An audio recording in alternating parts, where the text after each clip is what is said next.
Good morning, students. Today, as a part of the video lectures for the BCom first semester Business Organization subject, in continuation to the earlier class, in the Unit 4, we are continuing the same topic, e-banking or electronic banking. If you go through the diagram which is showcasing before you, the e-banking services or the e-banking system is going to be operated through two main modalities. The first one is through the informational websites and through the transactional websites.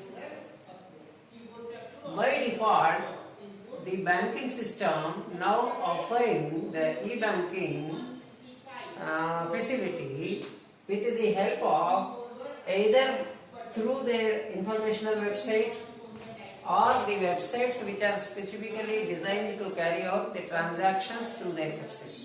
So basically we can divide the e-banking websites of a particular banking system or a banking organization under two categories of websites. One is through informational websites.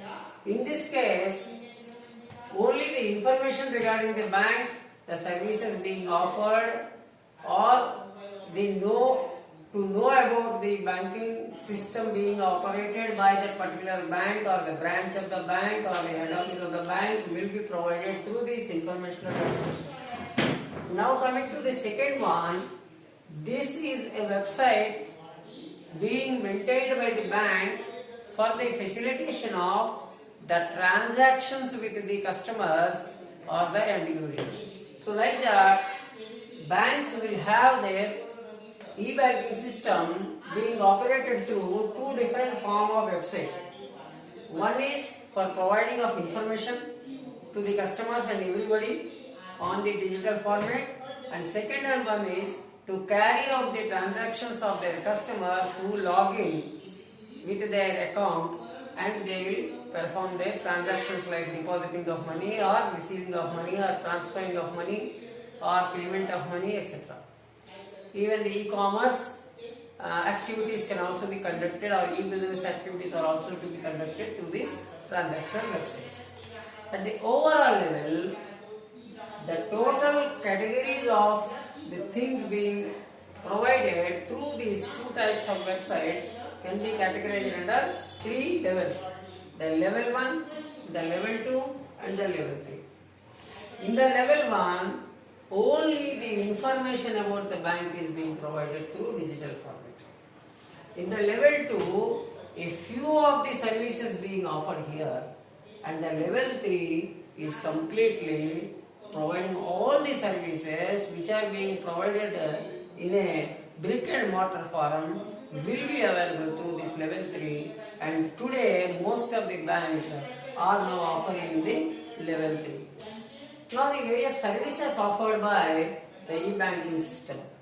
ATM, automated teller machines through which the money is being deposited. Apart from the ATMs, now we have some of the other kiosks are also being operated, like cash depositing, check depositing and some other additional customer oriented services are also being available through the ATMs. Automatic teller machines are the forms of different automatic teller machine services. Next one is the internet banking. Using the banking services with the help of the internet provider, with the help of the internet connection, the banks will be offering the service. Here, a customer has to generate his login password, login ID and password, and the internet banking password also. Through that, the customer can on herself or himself can go for conducting all those transactions from his account, just like depositing money, transferring money, withdrawing money or payments. Everything can be done through internet banking. Means the customer here is given the opportunity or authority to go for the view of the accounts, the view of the statement, the transactions, conducting of the transactions, like transferring of money, payment of bills, payment of purchases what they have done, everything through the internet banking. Next one is mobile banking. This is also one of the platform which is being applied through internet oriented mobile banking. So in this, for example, we have been visualizing some latest trends that SMS banking or viral banking, they are all coming under the mobile banking. The customers, by using their mobile platforms, they will be going to mobile, Android mobile or some other mobiles, they will be going for doing the banking transactions. Again, with the help of the internet services. Next one is phone banking. Earlier it was used to call as TV banking, now it is phone banking. All the facilities being provided without the internet connection to the customers also through phone banking or the TV banking. For example, there is a customer who do not have any internet connection or Android phone facility or any other facility related to internet.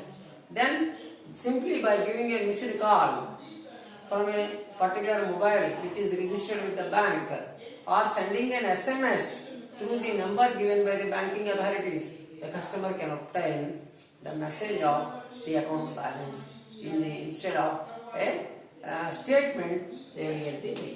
Apart from that, the customer can go for calling the bank with a given number and talk to the customer care people and can use the facilities or any queries related to the banking structure or the system. Next one is ECS, Electronic Clearing System, Electronic Cash Management System, Electronic Clearing System. These are all coming for using the internet oriented services. Next one is smart cards. Nowadays we are knowing some cards like ATM cards, credit cards like that. Apart from that, there are certain smart cards where the chip is being inserted into the card and for payment. For example, if you go to a petrol bunk and you have filled your vehicle with the required petrol 2 liters or 10 liters or 5 liters, then the company will issue a smart card where the chip is being decoded with all your data at the time of obtaining that card. When once you insert into that, your payment is made. Like that, the smart cards being allowed. Next one is doorstep banking.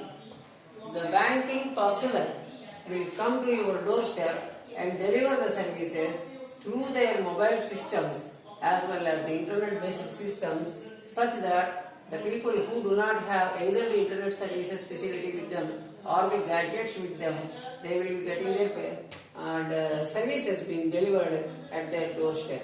Next one is electronic fund transfer. Generally in India we have two kinds, that is NEFT and RTGS, National Electronic Fund Transfer and the real-time gross settlement. Both are being used for electronic fund transfer at par with the other banking services like issue of a demand draft or the transfer of money or online deposit of money. Like that, through your mobile, through your internet facility, you can use the NEFT or RTGS. Recently, the NEFT and RTGS has been available today 24/7 to 365 days by the Reserve Bank of India very recently. Next one is home banking. The home banking is also a service where the people can utilize their desktop or their mobile or their internet connection, utilize digital equipment by sitting at their home or in the office and can do the banking transactions 24/7 into 365 days. So these are all different services being offered. Apart from that, those days are gone where the brick and mortar system of banking is done. Today we are gradually entering into the virtual banking mode where there is no physical structure of bank is available, and the companies which offer the virtual banking mode will simply give you a website based banking system or a banking organization, and all the transactions where there is no physical existence of the bank, but the bank is existing in the digital mode on the website, on the digital platform, and all banking transactions without in physical format, they will be being undertaken in the home banking system.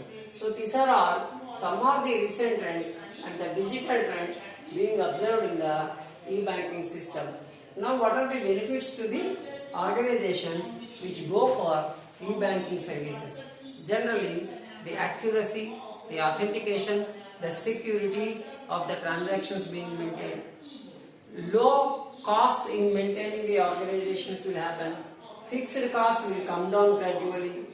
Accuracy and speed are the main concern here, and electronic connectivity to go for a borderless or global level banking operations are possible through this digital banking or the e-banking. Now for the customers, what are the facilities being offered? The first one is the customers to have their ability or to have their opportunity to go for banking transactions instead of a fixed time period, that is 10 to 5. They can go for 24/7 into 365 days and wherever, whenever.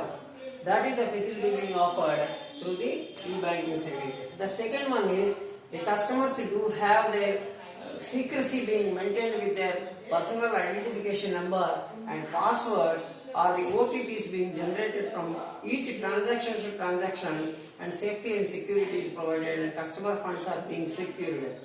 And the third one is the customers do not have the ability to store the data, and the customers will have an instant access to their account and verify the transactions as well as the balances also. Apart from that, there are low transportation costs or waiting in huge queues for performing their banking activity, and virtually the people do have all operational access to the customers. Apart from that, whenever a bank is going to facilitate more newer and newer services, it is not possible in the physical form to communicate, and it is easier to communicate through the digital version or the electronic version, and the customers will be benefited with add-on services also to the existing services. These are all some of the benefits on the part of the electronic banking system, but there are certain demerits also. The first one is there may be a problem of hacking of the data, or recently we have been hearing that some of the hackers have been hacked even the websites of the banks, and a lot of data has been stolen by the hackers, or the malpractices have been taken place. Further, there is a need of more and more stringent controlling points on the part of the electronic banking system, such that customers do not suffer huge loss or any loss from the electronic banking system. Apart from that, there is a problem of internet connectivity in the developing countries as well as the less developed countries, particularly in the developing countries like India. The internet connectivity, the data charges, and so on and so forth. They are also a problem on the part of that. Apart from that, as India is mostly occupied with a rural arena, and most of the people do not have the ability of using the internet-oriented services of the mobiles, henceforth they may not go for the access of the e-banking facilities being provided by the organization. Apart from all these things, it is the safest mode, it is a secure mode, it is the fastest mode, and it is a convenient mode on the part of providing the e-banking system and e-banking services. E-banking virtually is a combination of IT and IT enabled services such that customers can be benefited. Thank you very much for today's lesson, and we go for discussion in the next class. Thank you.